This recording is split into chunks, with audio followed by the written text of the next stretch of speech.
Welcome to Science at Work, a new podcast from Savannah River National Laboratory in Aiken, South Carolina.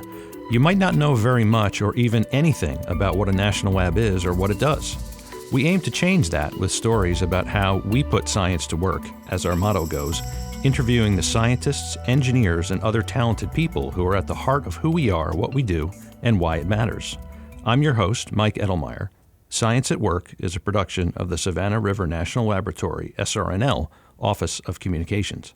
First, a little history. An outgrowth of immense investment in scientific research by the U.S. government during World War II, the national laboratories have served as the leading institutions for scientific innovation in the United States for more than 70 years. We tackle critical scientific challenges and possess unique instruments and facilities, many of which are found nowhere else in the world.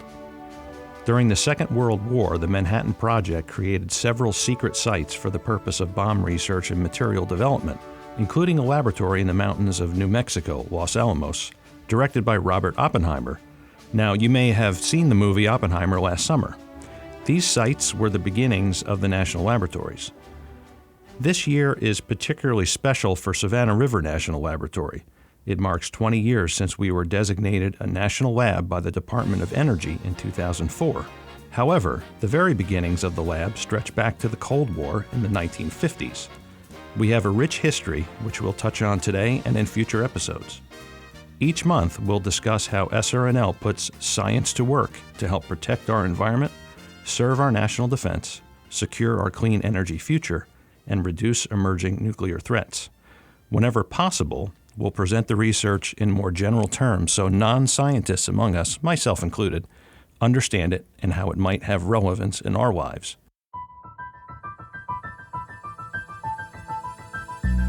You might not know that the national labs have contributed to the discovery of more than 20 elements on the periodic table, including one that revolutionized the field of medical imaging and another that is widely used in smoke detectors. There are many other examples of how national labs have contributed to science and innovation in the United States and beyond. If you are listening now, you could be a scientist or engineer. You might work at SRNL or one of the 16 other national labs. You could have no connection to the lab but have an interest in science. Whatever brought you here, we hope to keep you interested in our research and invite you to come back for more insights into Savannah River National Laboratory.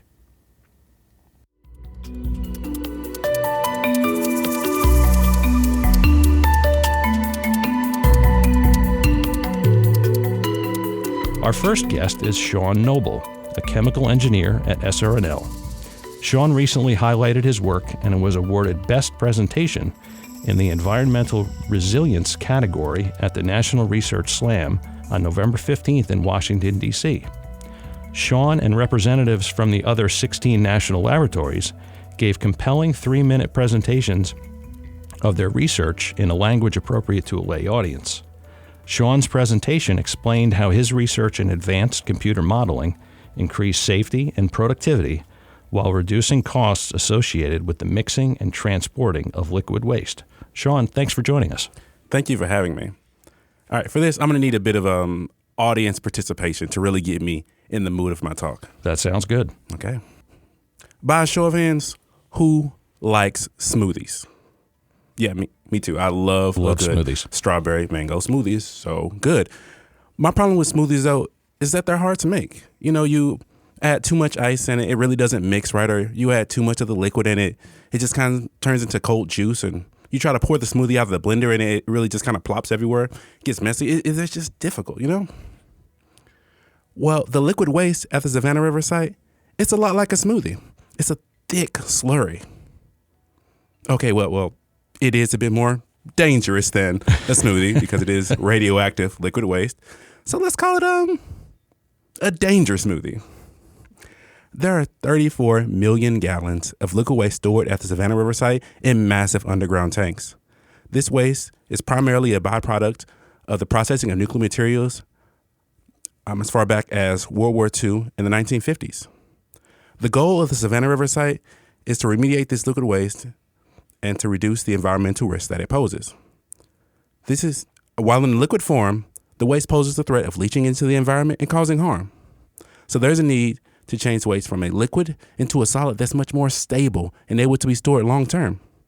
This is done through a process called vitrification, wherein the liquid waste is turned into a glass form, stored into large canisters, and placed underground long term. But during this process, there are very difficult problems that occur that there's no quick or cost-effective way to address. But my research using advanced computer modeling is able to address these problems in a way that is quick and cost-effective. This is because the simulations can be done by a small team in their computers over the course of weeks or even days, depending on the complexity of the simulations. For example, there's a tank at the Savannah River site used to mix liquid waste with silica, a glass-forming particle, in the preparation of the vitrification of that waste, turning it into glass. But during this process, there occurred an issue where the impeller blade fell off, and the quality of 7 canisters of liquid waste was in question. So my team and I were able to perform simulations of the mixing vessel with the missing impeller blade, and we were able to determine that the waste was indeed well mixed before being turned into glass, and that those 7 canisters would meet the set safety and quality standards. So overall, my research increases safety, increases productivity, and it saves money. So the next time you want to make a smoothie, try computer modeling. Thanks for being with us, Sean, and for educating us about your research at SRNL. And I love smoothies, so that was an apt description, and a danger smoothie that I don't think I would order one of those. No. Congratulations again, too, on the win in the National Research Slam. That's really good stuff. Thank you. It was a great experience, and I enjoyed it. Great.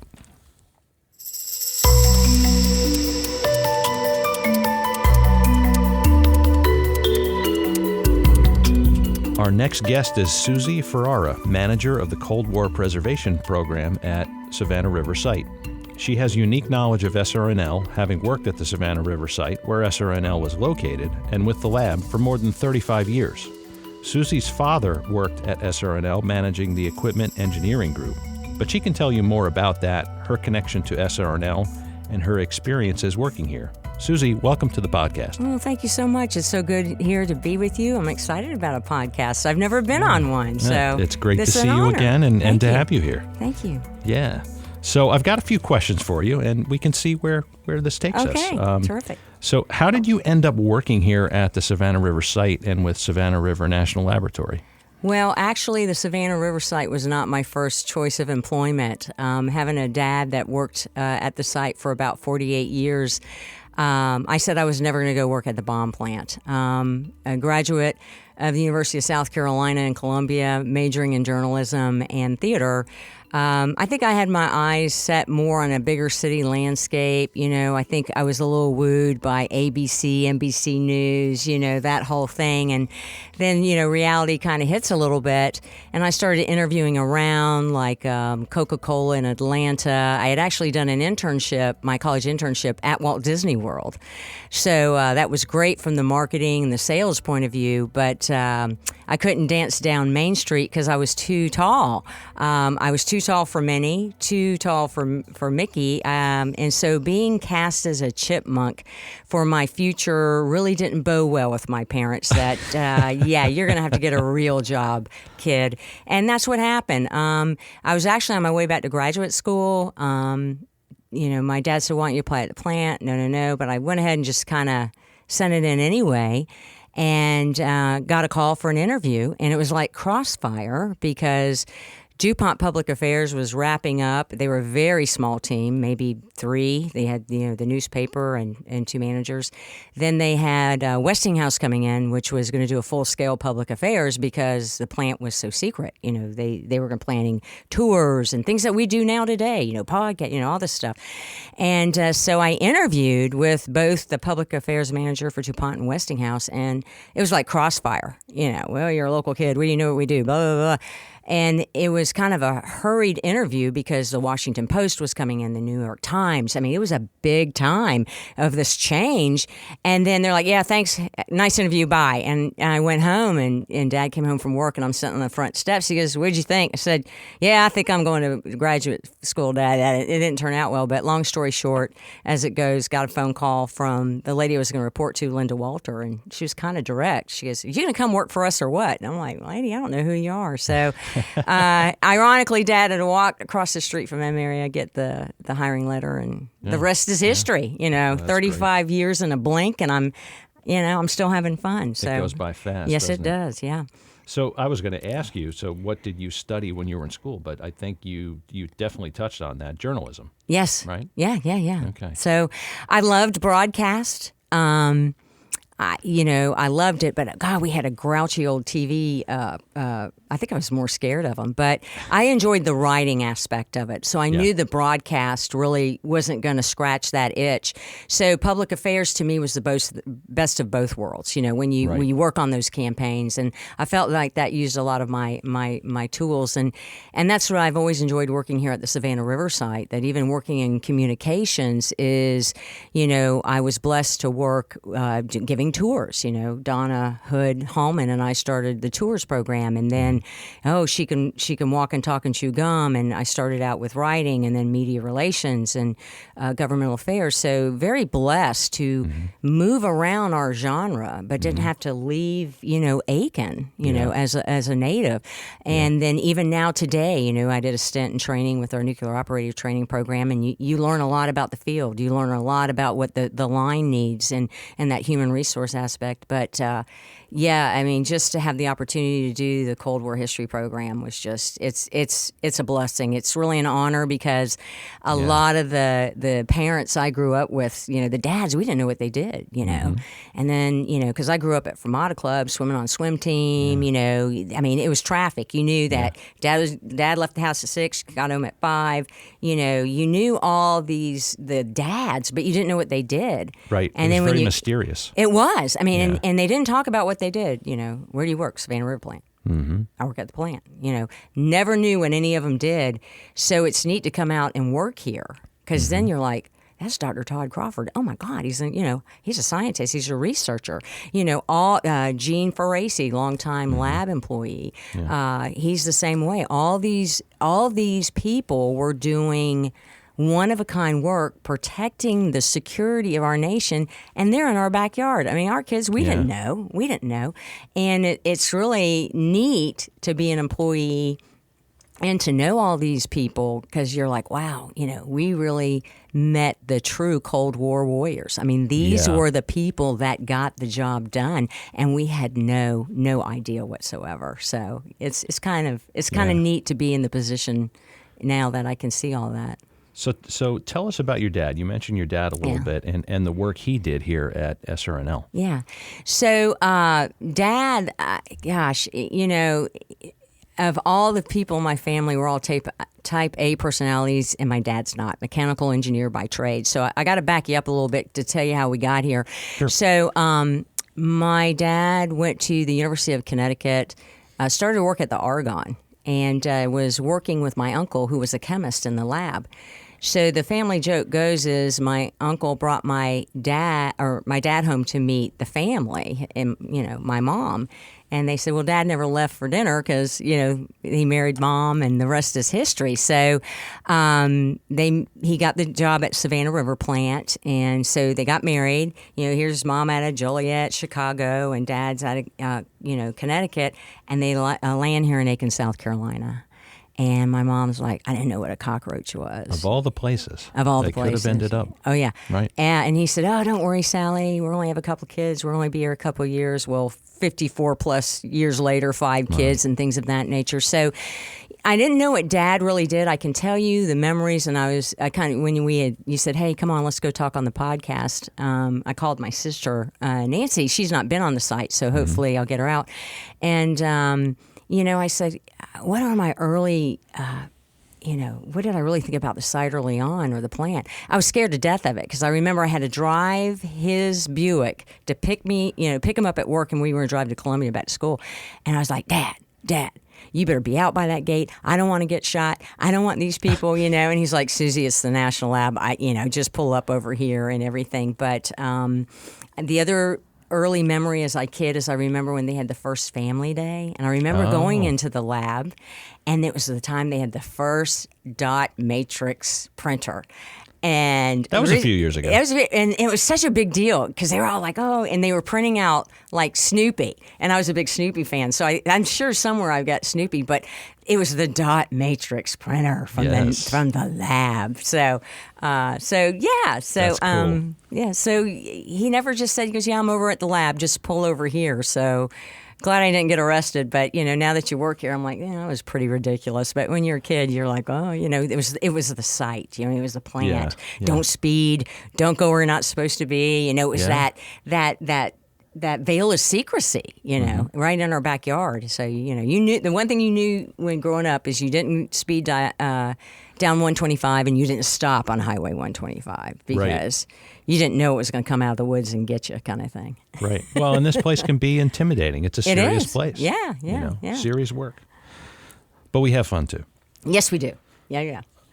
So let's see. What stands out to you in terms of what SRNL has added to the network of national labs during the last 20 years? We're celebrating our 20th anniversary, and what stands out to you? Well, it's the people. I know when I used to do public tours, I say it even today, is that really the National Lab is a brain trust. It's a brilliant minds, honestly, talented people that, historically the plant came to them and said, hey, can you fix this? Or here's an apparatus. Can the glass blowers, design it?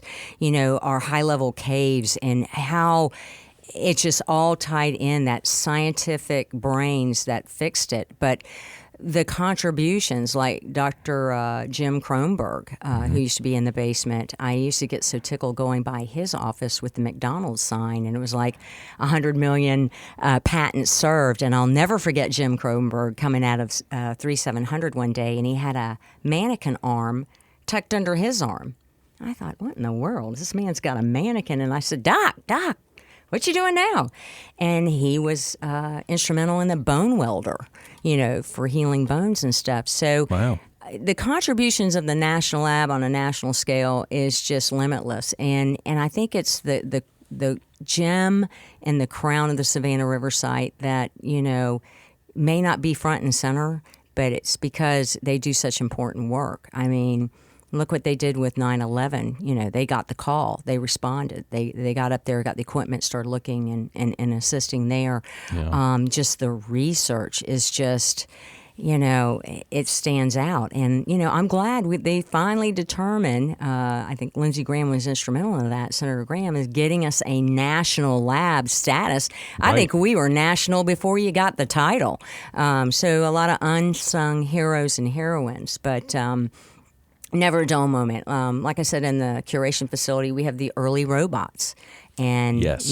That technology that they're using now. I mean, if you've got a little robot that's a little vacuum cleaner running around in your house, let me tell you something. A lot of that came early on from a lot of brilliant minds. That's right. And, I always tell folks, this isn't stuff you look up online. These are brilliant people that sat down with pen and paper and made it happen.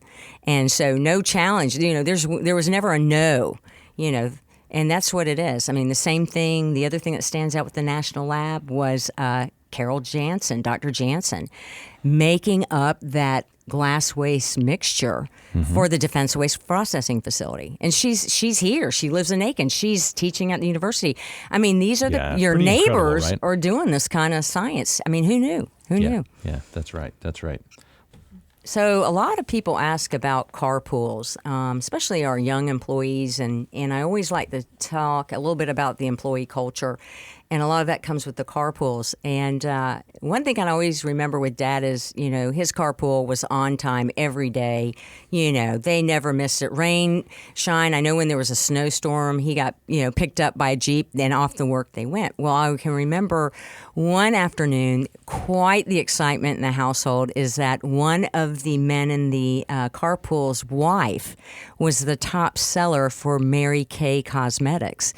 And if you know anything about Mary Kay, if you're the top seller, you get a pink Cadillac. So no pink Jeep. No pink Jeep. Case. Okay. Nope. All right. That was just a standard rugged manly man Jeep.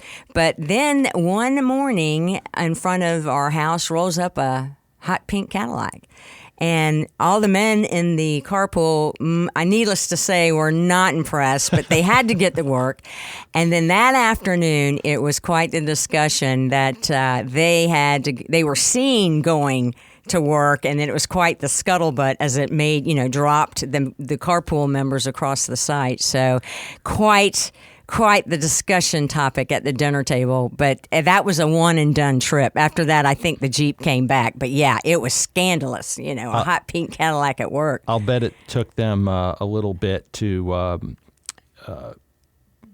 live it down? Live it down is the word I'm looking for. Yeah, I bet it took a while to live it down. All I know, I think it was a one and done trip. So it was back to the gray, silver, and the boring Savannah River site commute. So yeah, those were some fun memories you always remember. But a lot of those carpool members stayed together, until retirement, and a lot of culture there, a lot of good times there. Good stuff. Good stuff. Well, these are great stories. Thanks for your time today and for sharing your expertise, Susie. Well, it was my pleasure. It's my pleasure. And I just wish everyone at the National Lab a happy anniversary. And, it's been an honor and a pleasure to work with so many people. And that's what makes it great out here is you work with some brilliant people that, you'll never, ever in another career path ever do. So thanks for having me. Well, we're going to have you back, I hope. Okay. We'll be doing that. And thanks to all of you for listening. Science at Work is a production of the Savannah River National Laboratory.